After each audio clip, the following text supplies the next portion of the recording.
Let's say you have your milk sheet or alternative milk sheet, and you want to increase your milk supply with steps that you can make at home today. What do you do? Hello shepherds, welcome back. And if you're new here, hello. This is where we talk all things sheepy. My name is Megan, and today we're going to talk about some simple ways to select, breed, and manage your flock towards your milky goal. I'm trying to keep this a pretty short video, so I've added some more links in the description for your enjoyment. This is definitely not a deep dive, but let me know below if you have any questions. I'll do my best. Also, some disclaimers. Because of the nature of YouTube, I have to be very careful of not only what I show, but also what I say. It's an unfortunate side effect of how our society, I guess, is growing apart from our roots and nature. So enough of our old ladies shaking their cane at the clouds. Let me know what you think. So to start, there's multiple ways to adjust your management that not only increase the milkiness of your sheep through the genetics end, but also reduce your production losses. Some people have milky animals, but because of maybe accidents or that learning curve, which can be really hard for some folks, they may lose a good milker or perhaps breed a less optimal one. Or maybe even not be able to tell if one lamb has a better dairy character over another lamb. Okay, so let's start with before lambing. You may already know that the ewe makes a lamb, but did you know that who you breed your ewe to makes a difference in the milk production of the ewe too? And I'm not talking about the lamb. There's a saying that the ram makes the placenta and has an impact on the quality of the birth. But it goes further than that. The ram also has an impact on the milk production. So selecting the ram from your best milker doesn't just help your future stock, but also your current milking season too. So when selecting rams, it helps to focus on your flock's breeding goals. So for a flock that may struggle with health issues, it may help to pick a ram from a line known for a very long and productive life with good bone structure. And a flock that has their sheep health well managed, say a good mastitis prevention program or nutrition system, they may want to pick a ram from a line that comes from a higher yield line, since that can have some added challenges, such as ewes that require nutrition that's on point. Okay, so for most folks, you want to select your milky ewes based on 6 main points. Those points are total milk production over the course of the milking season, how long our sheep produce milk, so lactation length, our milk temperament, udder health, and conformation, with some special considerations for dairy character and longevity, as well as milk quality, which often needs to be sent out to be tested, but at home we can infer a bit, even though it's a little bit of a dirty tech. So let's get into it. Total milk production. For this step, we'll need an accurate scale. Measuring jars works in a pinch, or if you don't mind a more relaxed approach. But for the most accurate method to measure milk production, it's by weight. Plus, when we're making cheeses and butters, it makes it easier to calculate our yield. So some things to note in our production records that I like to include are outdoor temps, browse quality or changes, any health changes such as illnesses or infections, because all of these can have impacts on our milk production, as well as our breeding goals later on. This is so that I can compare not only sheep to sheep, but year to year. And if I see a drop, I know that this is typical or maybe something I need to work on. Isn't you not quite built for milking? We can go to our papers and refer back. It's a really great way to put things in perspective. So basically what we're doing is making a diary, but for our sheep. And a quick tip. One of the simplest things to do to ensure that your total milk production is high off the bat is selecting from multiple lambs. There are added risks, but also rewards. And breed from your best milkers. Lactation length. Ewes that maintain their production for longer. When milking alternative sheep particularly, I've noticed that there's so much variation from sheep to sheep, not only in total milk production, but most dramatically in lactation length. At a minimum, every ewe should produce ample milk to feed their lamb or lambs to weaning, which at a minimum is 2 months, but can extend to 5 to 6 months or even longer. Some ewes like to feed their lambs a long time, and others can't seem to wait to wean. So for me, a ewe needs to produce for a minimum of 6 months to stay in a flock as a dairy sheep. And speaking of length variation, I even have a Shetland ewe that will stay in milk for 8 months. It's not half a gallon a day, but that lactation length is dreamy and it's something we can work with. So though uncommon, there are star milkers even in alternative, non-traditional dairy sheep breeds. Even so, ideally, we want not only a long lactation, but a stable one too. And what that means is instead of these wild fluctuations that happen, or even worse, as soon as they wean their lambs, their milk production just falls off this cliff and it feels like you're milking a turnip. This is where record keeping really helps, both in referencing how the ewe handled weaning in years prior, but also tracking pedigree lines and milk trends. A quick tip for our lactation length is to set the lactation, so to speak, is to keep milking. When you stop milking too early, it can cause micro scar tissue in the udder.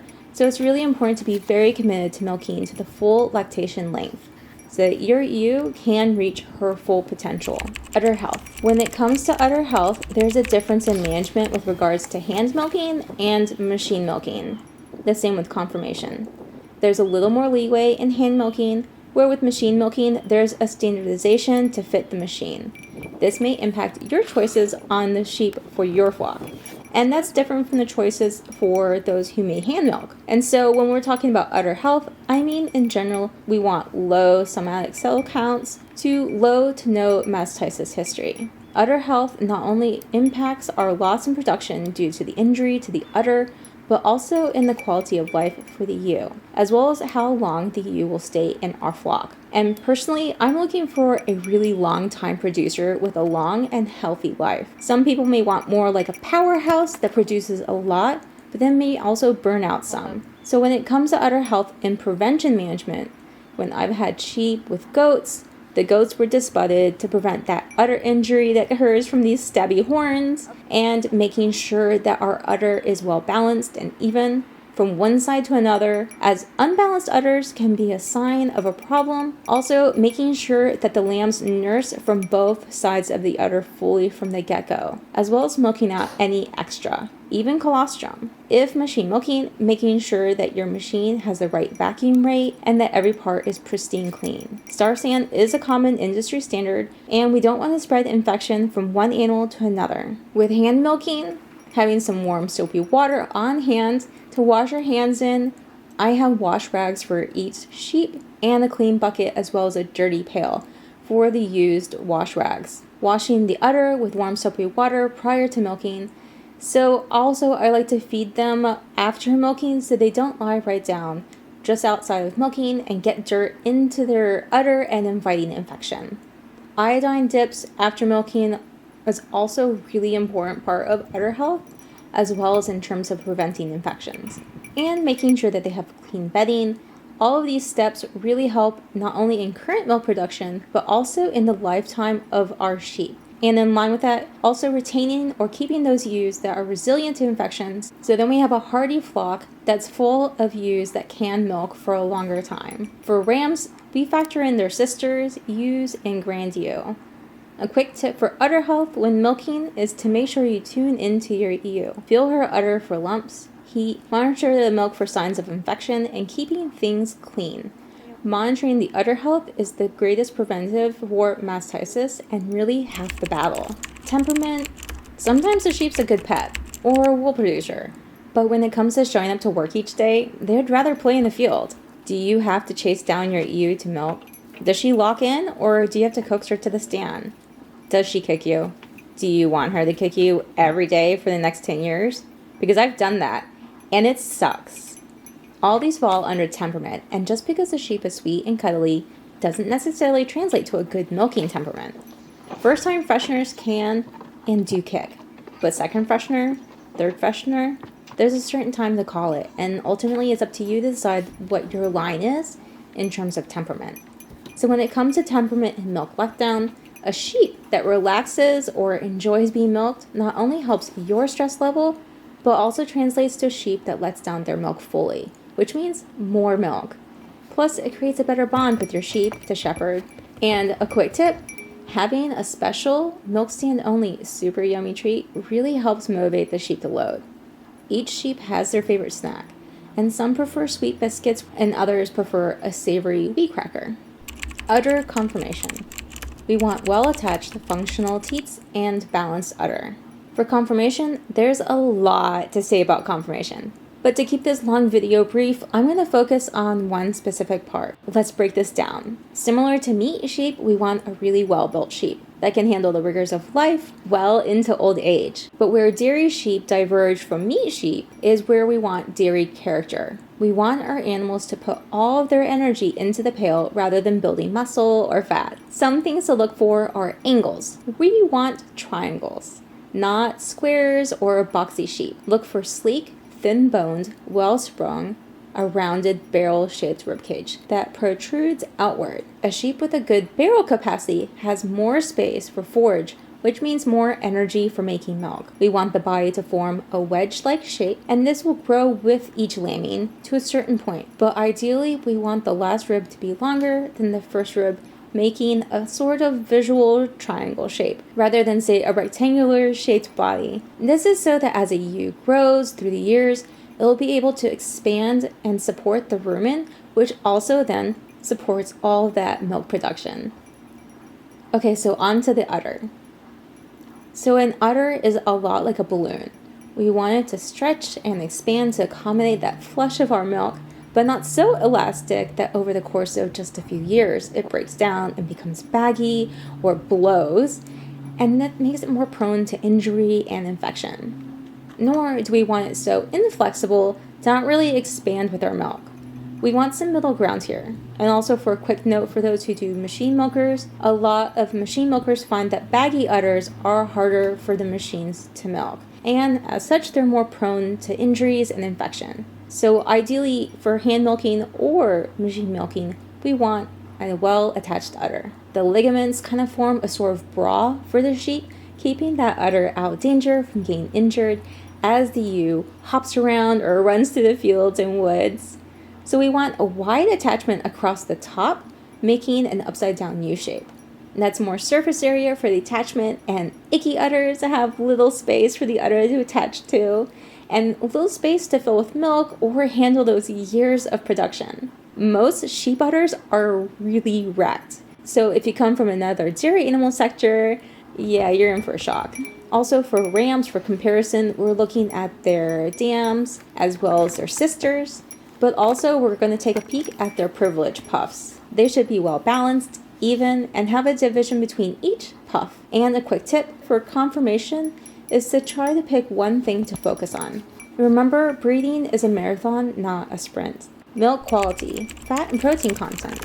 Some simple ways to increase the quality of your milk is to work with your forage. What that looks like may be different from region to region, but seeding your pasture with legumes, high calcium, high protein plants, such as lucerne, or what we call alfalfa down here. And when I rotate the flock to a fresh pasture, I can tell in the pail from the jump in production. I know others who are unable to grow alfalfa swear by peanut hay. I also like to supplement in the fall with some fresh nuts collected from hickory trees from around the area. The added fats not only add some good calories to sustain the sheep through the winter, but also feeding fats does come out in the milk too.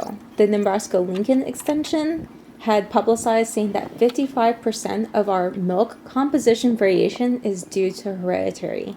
But there's a whole 45% that's all due to environmental factors, which is pretty good. They said feeding management is a big bulk of that 45%. So when it comes to milk quality, without sending milk samples out to a lab, how does one casually tell how good your milk is? So I'm pretty dyslexic and dyscalculic, so it pains me to tell you this, but math. So we weigh our milk, and when we're making our butter and cheese, we weigh the liquid milk, and then we weigh our cheese or cheeses and butters and everything we've made with that jar of milk. What are your yields? The average yield that's an industry standard for sheep milk is 25% by weight. It's a very crude and dirty tech method to see how thick your milk is, but also looking at a cream line is a good general rough start. But with sheep, there is a certain amount of cream that doesn't rise, so it's not quite so accurate. And if you're so inclined, there's also a Gerber method or a Babcock test, both of which, though, require a centrifuge and a few specialty tools. So it's quite a bit costly, but if you have the equipment already, it might be a fun side quest. Okay, so I tried to keep this brief and concise, and in the description I have more sources cited because I couldn't fit everything in. So if you want to jump down that rabbit hole, it's there for you to have fun with. In breeding for milkiness, the main thing to keep in mind is dairy character and training your eye to recognize the dairy potential of your lambs and ewes. Think triangles, a balanced form, and we want a really well-developed rumen. So feeding lots of roughage and then keeping records. I like to try to remember to take pictures each year to better train my eye. So udder shots, form shots, as well as keeping records of your milk yields, your lactation length, all of your cheese and butter yields, and then working from there. So then it gives you some really great data points to help guide you towards your flock goal. So if you have any questions or anything, leave me some comments below. And if you made this far, an extra special thank you. I appreciate you. And if you found this video helpful, don't forget to like so I know to keep making this sort of content. And if you enjoy diving into the sheepy side of the dairy world, hit that subscribe button and the bell where we explore a sheep-focused lifestyle every week. Until next time, ta-tas!